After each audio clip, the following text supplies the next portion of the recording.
पवमानः सुवर्जनः पवित्रेण वितर्षणिः यः पोता स पुनातु मा पुनन्तु मा देवजनाः पुनन्तु मनवो धिया पुनन्तु विश्व आयवः जातवेदः पवित्रवतु पवित्रेण पुनाहि मा शुक्रेण देवदीज्यतु अग्ने क्रत्वा क्रतूगूरनु यत्ते पवित्रमर्चिषि अग्ने विततमन्तरा ब्रह्मतेन पुनीमहे उभाभ्याम् देवसवितः पवित्रेण सवेन च इदम् ब्रह्म पुनीमहे वैश्वदेवी पुनती देव्यागात् यस्यै बह्वीस्तनवो भीतपृष्ठाः तया मदन्तः सधवाद्येषु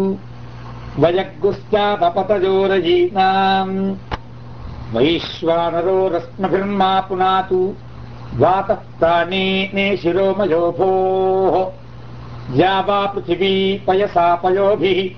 हतापरीयज्ञे मा पुनीताम् बृहद्भिः सवितस्तृभिः वदिशिष्ठैर्देवमन्मभिः अग्ने दक्षैः पुनाहि मा येन देवा अपुनत येनापो दिव्यङ्कषः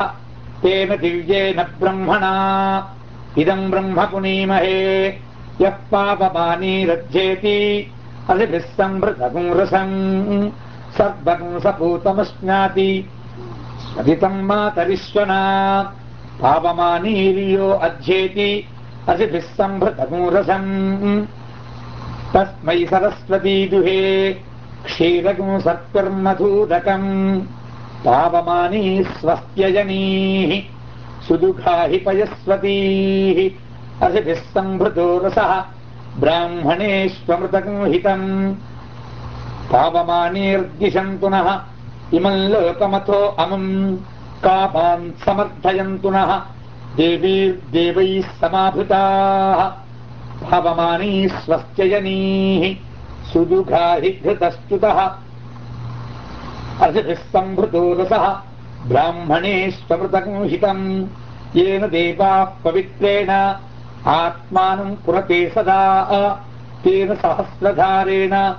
पावमान्यः पुनन्तु मा प्राजापत्यम् पवित्रम् शतोऽद्यामकम् हिरण्मयम् तेन ब्रह्मविदो वयम् भूतम् ब्रह्म पुनीमहे